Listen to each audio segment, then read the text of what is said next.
Le goût d'entreprendre. Une émission proposée par Doris Pradal en partenariat avec la Caisse d'épargne, la Banque des entreprises et des professionnels de Midi-Pyrénées.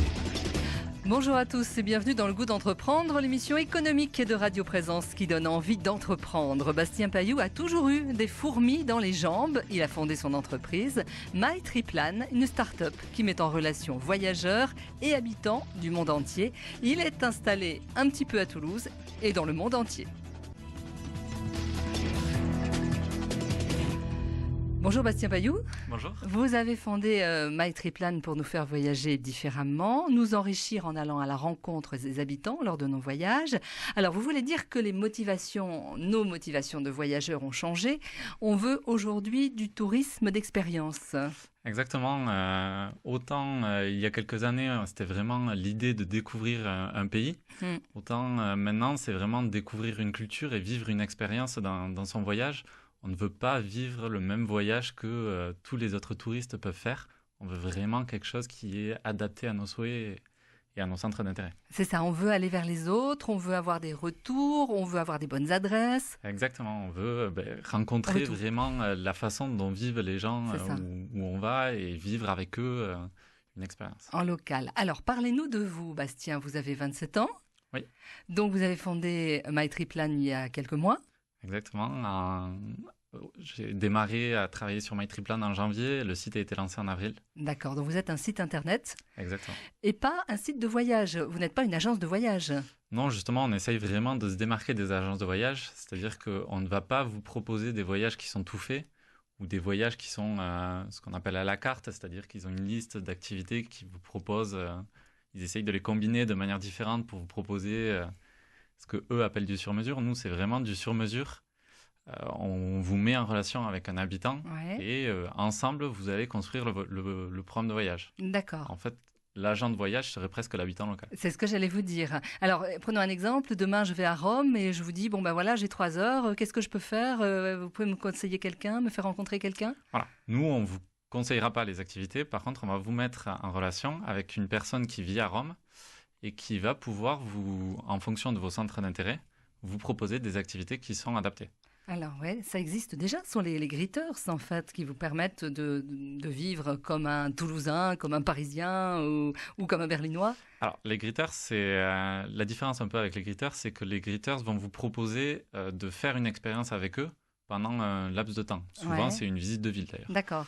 La différence, nous, c'est que vous allez pouvoir programmer tout votre voyage. Donc vous allez définir toutes les étapes de votre voyage et pour autant, l'habitant local ne sera pas avec vous. Vous allez vivre votre voyage selon la façon dont vous voulez.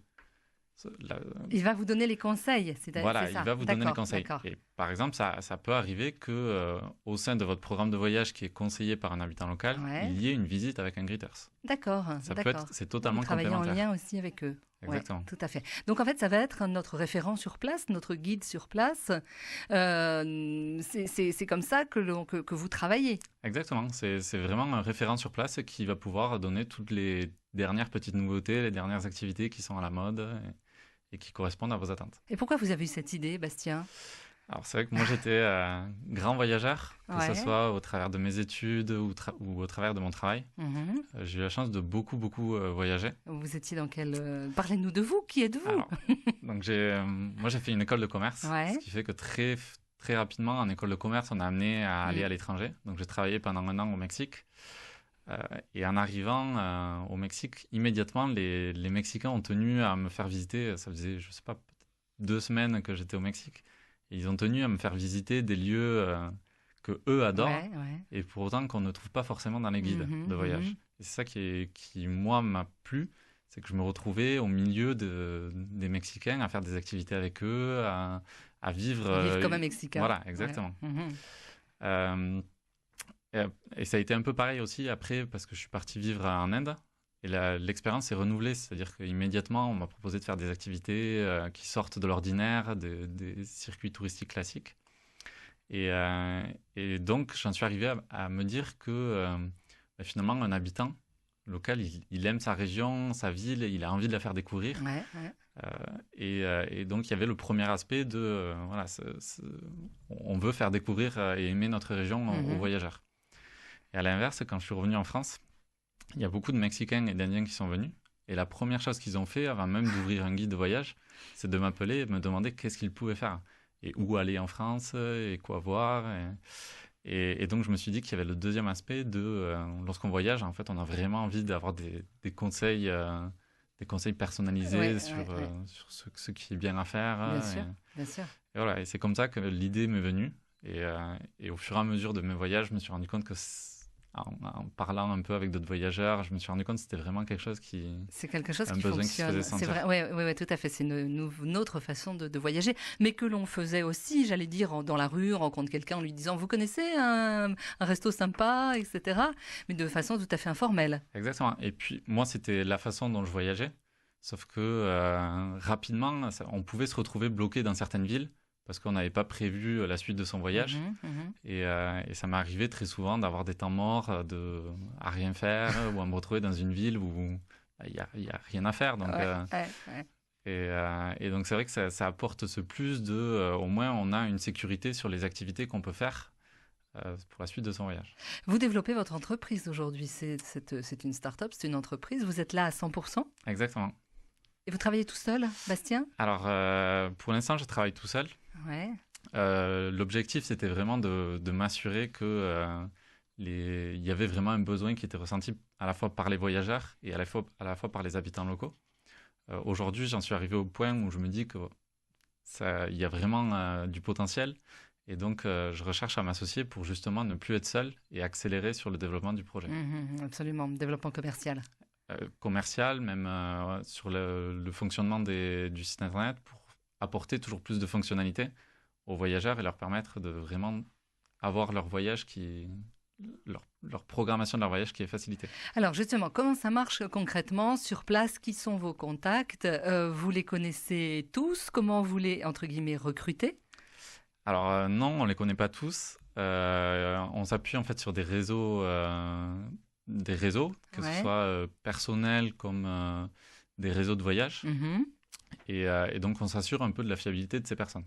Réseau de voyage, c'est-à-dire c'est quoi un réseau de voyage? Alors, c'est justement un peu notre marque de fabrique, c'est qu'on arrive à trouver des réseaux de voyage qui permettent de trouver des personnes motivées par le fait de faire découvrir leur ville, leur région, qui justement la connaissent très bien pour donner les meilleurs conseils possibles. Oui, voilà, en passant peut-être aussi par les fameux greeters dont on parlait, mais ils ne sont pas présents partout. Hein.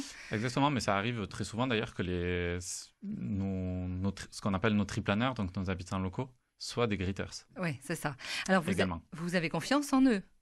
Oui, absolument. De toute façon, on s'assure tout le long du processus de création du voyage entre le voyageur et l'habitant local. On s'assure que les activités qu'ils recommandent sont pertinentes et correspondent aux attentes du voyageur. On questionne en fait le voyageur en amont pour être sûr que ça colle à ses besoins, bien sûr. Si c'est un grand sportif, effectivement, s'il a envie de faire du saut à l'élastique ou pas, ça s'improvise pas. Quelqu'un qui n'aime pas l'art, si l'habitant local lui conseille que des musées, il va on va peut-être s'ennuyer ou pas, ou ça peut être une belle découverte aussi. Hein. Exactement. Et donc, on le disait en début de cette émission, ça n'implique pas forcément d'échange physique entre on va dire l'accueillant entre guillemets et puis le voyageur. Non, nous d'ailleurs, on l'oblige pas au triplaneur de rencontrer le voyageur parce que nos triplaneurs sont très souvent des personnes qui travaillent. Donc, lorsqu'on voyage, ça peut être en semaine, c'est pas forcément facile de se libérer pour accompagner un voyageur. Pour autant, ce qu'on constate au travers de l'utilisation qu'en font les utilisateurs, c'est que ils ont un espace de discussion sur lequel ils échangent, et très souvent, ils s'entendent bien. Et ils se donnent rendez-vous finalement au cours du voyage pour aller boire un verre, manger ensemble ou faire une activité ensemble. Voilà, ils peuvent échanger facilement. C'est pas obligatoire, mais ça arrive que ça le fasse. On est loin du concept de Airbnb Experience qui fonctionne effectivement très bien, on est d'accord. Oui, après, ça peut arriver qu'au travers du programme de voyage qui est défini par le triplaneur, puisse y avoir une activité de Airbnb Experience. Oui, complètement. On peut mixer les deux. C'est pas incompatible, voilà. Ouais. Est-ce que vous avez remarqué que l'on assistait à une montée en gamme des agences de voyage qui proposent des produits clés en main, qui sortent des sentiers battus aujourd'hui? Oui, de toute façon, comme on disait au début, c'est vraiment un aspect qui est en train de se développer les voyageurs ont de plus en plus le besoin de vivre une expérience unique, quelque chose qui sort véritablement des sentiers battus. Donc effectivement, les agences de voyage essayent de s'adapter à ces tendances, mais pour autant, elles ont un modèle qui, pour l'instant, leur permet de faire du à la carte, mais pas tellement du sur-mesure. Oui, c'est ça. C'est un peu différent. Ouais. Exactement. Est-ce que vous pourriez imaginer de monter le voyage de A à Z, de devenir tout simplement une agence de voyage un peu atypique? Nous, devenir une agence de voyage, non. Après, on souhaite fournir tous les outils nécessaires aux voyageurs pour qu'ils construisent son voyage au fur et à mesure. En fait, ce qu'on veut pas, c'est soit autonome. Voilà. Ce qu'on veut pas, c'est que son programme de voyage soit figé. C'est-à-dire qu'une fois qu'il a fait son programme de voyage, il soit obligé de faire toutes les activités. Aujourd'hui, ce qui se passe, c'est qu'il a son programme de voyage, mais si finalement, en cours de voyage, il est fatigué, il y a une activité qu'il a envie de ne pas faire, il peut passer à la suivante sans problème. Il n'a pas réservé l'activité encore. Oui. Là où une agence de voyage va tout lui réserver, va lui faire toutes les réservations, et finalement, il est un peu bloqué, il ne peut pas sortir du circuit qui lui a été établi. Oui, absolument. On en reparle, vous restez avec nous. À tout de suite, Bastien.